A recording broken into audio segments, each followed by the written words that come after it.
while everyone's warming up. I didn't know if you've been through this camp thing going to Platteville a few times. What do you have to, for you, what's the one or two things, that you have to take down there with you just to make it through 2 weeks? I definitely got a fan this year. It's one of the things that I didn't bring the last couple of years. Definitely got a fan. And I think a blanket too. So just things for my bed. I think that's the biggest thing. Make sure they're comfortable at night. I think that's the biggest thing. Because it's really not that bad. I think we're fed really well. Obviously, everything's a one-stop shop. We're all together. I think it's a good time. But I think just having most comfortable sleep at night is what I was focused on this time around. They don't have air conditioning? I think it is, but sometimes I don't know. Sometimes it doesn't feel like it. I know we're all big and stuff in those rooms, so it gets a little hot. So for you, just what's now going through spring ball, just what's been the kind of biggest change? I know you're outside linebacker, defensive front, just from a player's perspective, that's been here for as long as you have. Just what are you seeing different with this defense, particularly along that front? Yeah, I mean, my hands down 90% of the time. I'll stand up a little bit, but that's the biggest difference, I think, for me personally. I think we're just a little bigger. Everything's just like bigger guys up front. I'd rather be me, Corey, Mike. Even like Sebastian. Sebastian's a little bigger. Tyrese is obviously weighing a little bit less than me. So, I mean, we're all, I think, just bigger up front. That's the biggest thing. And I think it'll be noticeable up front. Who are some of the younger guys who stood out to you having these last 7 or 8 months? Yeah, I think in our room specifically, Nick Clayton. I think he's going to be one of the greats. I think here, his work ethic I think is unmatched. So it reminds me kind of how I was under Nick Herbert's wing when I was a freshman. Kind of similar situation. We kind of hang out a lot off the field too. So I've been really impressed with him so far. Going up against this new offense they're trying to install, what do you think are the things that group will be able to hang their hats on, and in what ways do you think they give defenses problems? I think just physicality. I think that'll be a big thing, physicality. I think Coach Fick has put a big emphasis on winning the line of scrimmage. I think they're going to do that in the majority of our games, if not all of them. Going back to Clayton real quick, why do you think he's going to be one of the greats? You mentioned the work ethic, but what is it about how he plays or what he can do? Yeah, I think things you can't teach, he has. Speed, twitch, get off. He's gained 20 pounds since he's been here. He works his butt off. He's really coachable. I think not even just from a coach standpoint, but listening to guys like myself and leaders on the team, he's really coachable. He's a pleasure to be around. He's just an all-around great guy. I know last week Coach was talking about how the way the season ended gave y'all time to evaluate, gave y'all time to kind of reflect on what went wrong, what needed to do differently. Yeah. How was this offseason? How was the approach different from what you could tell? Yeah, I think we were just brutally honest with ourselves, whether it be like we quit on ourselves or we weren't good at stopping the run, obviously, and then obviously offensively, just what things we need to get better. I think it just took us, like he said, we took time to be able to evaluate, and I think we were really intentional about how we attacked it. For you, when you look at those last 5 games, what eats at you the most looking back? What bothers you that maybe helped spur you during the offseason? Yeah, I think me personally, just I think the way we stopped the run. I mean, you can't help but notice that. I feel like knowing that me being a leader on that team last year, knowing that guys quit, kind of eats at me a little bit. So anything I can do to keep the guys engaged, no matter how ups and downs the season may have, just being able to keep guys engaged and together, I think is the thing I'm focused on too. When you say guys quit, what did you kind of mean by that? I think it shows like that those teams that went out there weren't the same teams that played the first 2 weeks of the season. Going into Penn State, we're 5-2, I think we were, and just to lose 5 straight was.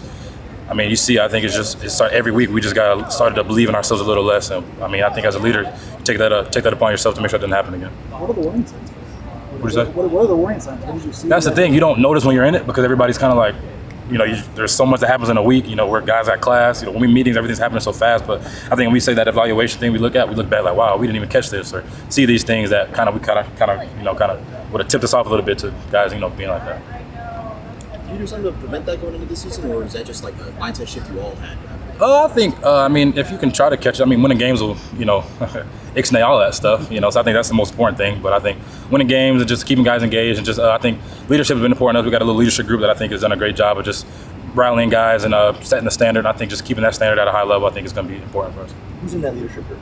I won't tell all the guys, but mostly older guys, seniors, a lot of guys who was this last year. We got a couple young guys as well. And do you guys make intentional meeting times, or what is that? How does that function together? Yeah, we meet once a week, maybe if not every other week. Coach Vic and Coach Brady are in there. We kind of just we kind of just talk about what we like, what we don't like. It's been really healthy for us, I think, and being able to kind of be honest. And I think Coach Vic being a part of that is really special as well because he's really, I think, open and he's really listening to us. So I think it's been great for us. And how was it determined who got to be in that group? Coach Vic picked everybody. Yeah. Along some of the lines of things that we're talking about in terms of what happened down the stretch, how big of an impact do you think Charles Perkins could be just eliminating what happens. Not only just helping you guys stop the run, but just in terms of a guy who seems like he has a motor that doesn't shut off. For sure. I think his personality is gonna propel that whole room. Especially, I think, in the dog days of camp, his energy and effort and attitude, I think, will be something that group needs. I think something that they didn't have a year ago. And guys, I think he's a guy that kind of leads by, his action.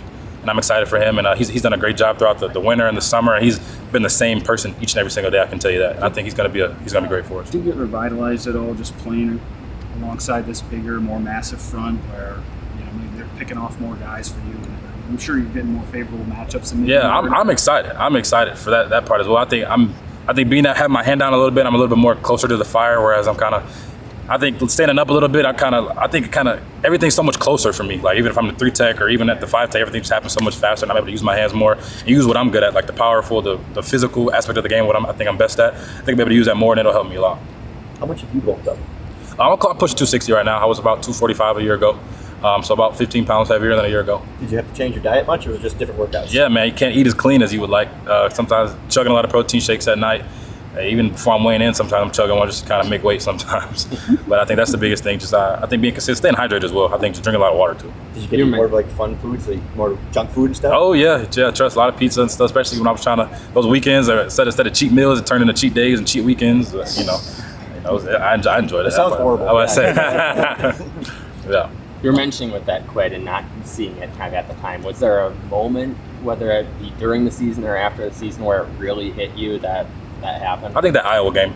I think that wasn't the team that I went to fall camp with, or even played the first few games. But I think it was kind of evident there that we had some guys and on both sides of the ball and everything. Just the team wasn't where it needed to be, and I think that was addressed, and I think we're in a good spot right now. When you say it was addressed, is in portal or? No, I think our coach addressed it each and every single day. He still does it. So yeah. How many? Heard the strength coach had some contests where take a picture if you're out with a teammate, get points. How many pictures did you end up sending? Countless, probably 20, 30. Who knows? Like, I think that was something that was special for us too, because you look at the roster, we got 40-some new guys between the portal and incoming freshmen. So I think they did a great job with that. That was something I really enjoyed a lot, because I think being an older guy, not many moments where I would kind of be with a Nick Clayton or somebody like that off the field. So to be able to do stuff like that, and kind of obviously we got little rewards for it, but I think being able to do that was super special, and it kind of brought us closer as well. It's your 3rd year with Fickle. I guess I'm wondering, from 2 years ago when he was just starting to now, what have you learned about him, playing for him, and just maybe his process, going into your final season? Yeah, I think he just wants to win, man. I think that's kind of this. I think this offseason in particular, he's been more intentional about getting to know us. And I think we've been able to build relationships with him, I feel like it's been the most important thing. I feel like I got a good understanding of who he is, and it makes me even more excited to play for him. Whether it be, we were on the lake a couple weeks ago, going on jet skis and on pontoons and stuff like that, doing little stuff like that, and kind of makes you want to play for the guy more, and I'm excited.